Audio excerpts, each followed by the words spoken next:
നമസ്കാരം. ഞാനൊരു 5-8 മാസത്തിന് ശേഷം ആദ്യമായിട്ടൊരു പൊതുവേദിയിൽ പ്രത്യക്ഷപ്പെടുകയാണ്. അത് ഈ കേരളപ്പിറവി ദിനം തന്നെ ആയതിൽ എനിക്ക് അതിയായ സന്തോഷമുണ്ട്. കേരളത്തിനേക്കാൾ ഒരു 4-5 വയസ്സ് കുറവാണ്. കേരളം എന്നേക്കാൾ ഇളയതാണ്, എന്നേക്കാൾ ചെറുപ്പമാണ്. അപ്പൊ നിങ്ങൾക്ക് പ്രതീക്ഷിക്കാവുന്നേ ഉള്ളൂ കേരളം എത്രത്തോളം ചെറുപ്പമാണ്. നമ്മുടെ സാമൂഹിക സൂചികകൾ പലപ്പോഴും ലോകത്തെ അമ്പരപ്പിച്ചിട്ടുണ്ട്. ലോകത്തിന്റെ അതിസമ്പന്ന രാജ്യങ്ങളുടെ 20-1 ഭാഗം പോലുമില്ലാത്തൊരു കേരളമാണ് ഇത്രയും വലിയ നേട്ടങ്ങൾ കൊയ്യുന്നത്.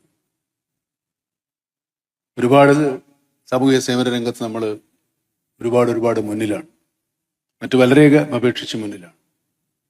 ഈ നേട്ടങ്ങളെല്ലാം നേടിയത് നമ്മുടെ സാമൂഹ്യ ബോധത്തിന്റെ, നമ്മുടെ ജനാധിപത്യ ബോധത്തിന്റെ ഫലമായിട്ട് തന്നെയാണ്. ഇന്ന് മുഖ്യമന്ത്രി ഇവിടെ അതിദാരിദ്ര്യമുക്ത സംസ്ഥാനമായി കേരളത്തെ പ്രഖ്യാപിക്കുമ്പോൾ അതിനേക്കാൾ വലിയൊരു ഉത്തരവാദിത്തമാണ് അദ്ദേഹം ഏറ്റെടുക്കുന്നതെന്ന് ഞാൻ മനസ്സിലാക്കുന്നു. ദാരിദ്ര്യത്തിൽ നിന്ന് മാത്രമേ നാം മുക്തമായിട്ടുള്ളൂ. ദാരിദ്ര്യം ഇനിയും നമ്മുടെ മുന്നിൽ ബാക്കിയാണ്. ഒരുപാട് പ്രതിസന്ധികളെ കേരള ജനത തോളോട് തോൾ ചേർന്ന് നിന്ന് അതിജീവിച്ചിട്ടുണ്ട്. നമ്മുടെ സ്വാതന്ത്ര്യം കിട്ടുന്ന കാലത്തേക്കാൾ നമ്മുടെ ദാരിദ്ര്യരേഖ ഒരുപാട് കുറഞ്ഞു ഈ നിലയിൽ എത്തിച്ചതും നമ്മുടെ സാമൂഹ്യ ബോധമാണ്, നമ്മുടെ സാമൂഹ്യ സമ്പത്താണ്. പരസ്പര സ്നേഹവും പരസ്പര വിശ്വാസവും മറ്റതിർവരുമ്പുകളില്ലാതെ ഉള്ള നമ്മുടെ സാഹോദര്യവും തന്നെയാണ്. ഞാൻ നേരത്തെ പറഞ്ഞതുപോലെ 8-9 മാസമായി ഒരു പൊതുവേദിയിലോ നാട്ടിലോ ഒന്നും ഇറങ്ങാത്ത ആളാണ്.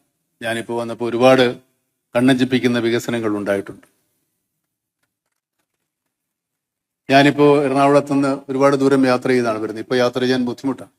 ഒരു 6-7 മാസങ്ങൾക്കകം ആ യാത്ര കൂടുതൽ സുഗമമാകും എന്ന് ഞാൻ വിചാരിക്കും.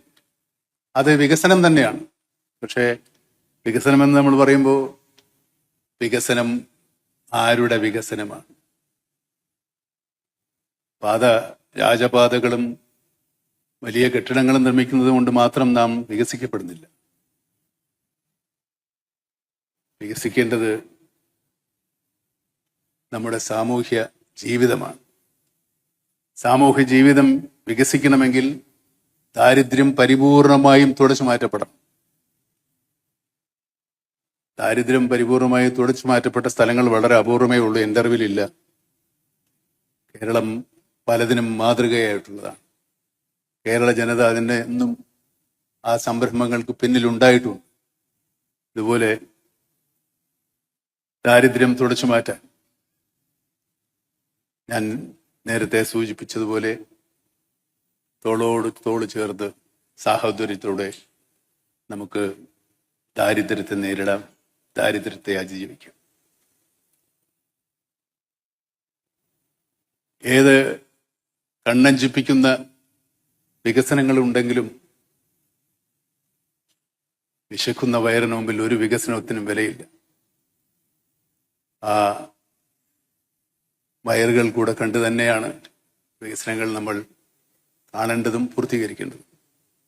ഇന്നിവിടെ പ്രഖ്യാപിക്കപ്പെട്ടിട്ടുള്ള സന്തോഷം അതിൻ്റെ മാതൃകയാകട്ടെ, ആരംഭമാകട്ടെ എന്നാഗ്രഹിച്ചുകൊണ്ട് നിങ്ങൾക്കെല്ലാവർക്കും ഒരു കേരളപ്പിറവി ദിനവും ഇന്ന് ജനിച്ച എല്ലാവർക്കും ജന്മദിനവും ആസ്വദിക്കും.